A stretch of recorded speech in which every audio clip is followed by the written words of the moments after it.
Okay, it looks like we have audio here. I don't think that this is the appropriate time to be discussing this, but I'll be just talking with a quiet voice as if I'm on the phone. Basically, there's a number of ways that through temptation, people are led into sin. And it's through certain realities in which we are bombarded with certain thoughts. And we live in a world of inauthentic men and women that are in charge of the system. Okay, and so the system is dominated by archonic forces and institutions. They have a very, very strict way of expressing themselves.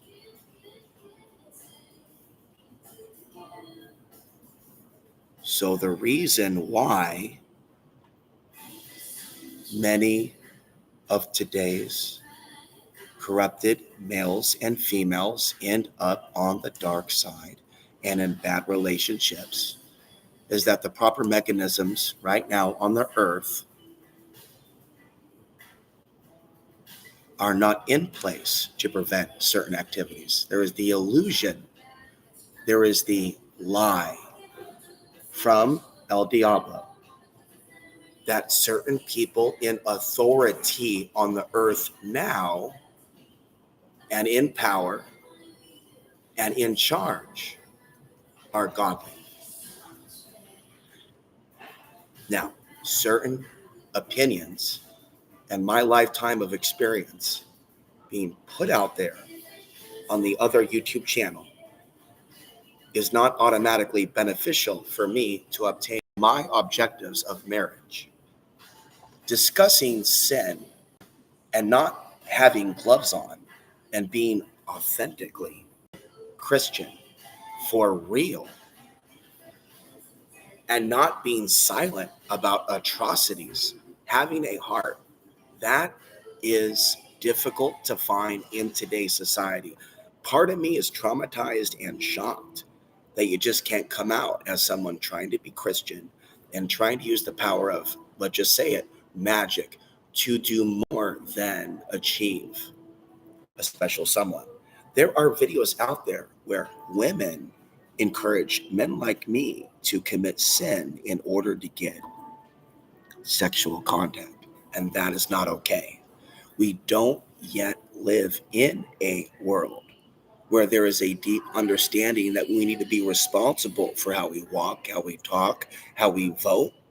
There is no encouragement anywhere on this earth at a organized, systematic level that people need to make dramatic changes. They don't really fear God's wrath. And there are many, many Gnostics that come to my channel. They're drawn to me that, in my opinion, are still down with aspects of demiurge consciousness. Okay, so I asked one person who came to the channel, is there something spiritual about Call of Duty? Because Call of Duty is about murdering people, in particular people like me. What is the issue with, because I have no issue now with John Lamb talking about white genocide. But when people begin to really believe in their hearts that all lives matter, then things will change. We're not talking about a woke movement. Now, there are people now on the earth that are very, very resistant to that consciousness. I am not resistant at all to the idea of a white genocide. At all. I'm resistant to the idea that maybe because of the white genocide that I'm going to have a nightmarish future in a future America and be caught on the dark side of the ethno-state fence. And so there are many, many, many podcasts that I created for you that for whatever reason I never uploaded. Okay, but they're going to be uploaded today. I also wonder if it's what God really wants of me to be playing up this chastity vow. I've been doing it for a very long time. But when you tell people your values and morals, they don't really respect you. Okay, the nice guy will always finish last here on earth. And that is the really horrifying state of affairs. of the inability to find people that want a godly man or pastor that is willing to give his life to stop these things. They cannot be found. And if I even think about looking, I will be afraid that someone will come to stop me. You know what I mean? And so part of the corruption of the world is people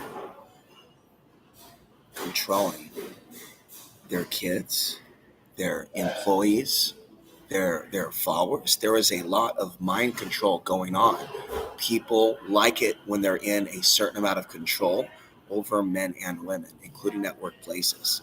And so some people will come around me when I'm at a checkout counter to make sure that I don't even try to make communication with the women.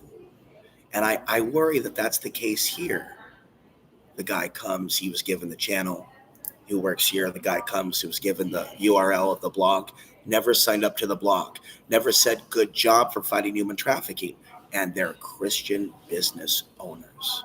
Now, how do you think I think that they don't appreciate anything I'm doing to fight human trafficking? They think I'm projecting. So I'm going to go today to a public place, will not speak godly, will not show who I really am, because in this world you have to covet your deeper godly nature to succeed. Unfortunately, that's the real world we incarnated or were born into. We live now in a world where Christianity is a business. And I'm having difficulty with that in my heart. I'm having difficulty asking for donations. I'm having difficulty with money. I just want to output from my heart. And so I'm going to conclude. We need to begin to communicate with our heart here and here, not here and here. Too many people are here and here. They're not here and here. Okay. And that's it. We're going to conclude today's podcast. And I'm going to silently work here and not trouble this community and energy with my frequency. Me being around them is startling and scary enough for them. To have a real 144,000 amongst them is a terrifying thing for humans to experience. Have a good day. God bless in Jesus' name.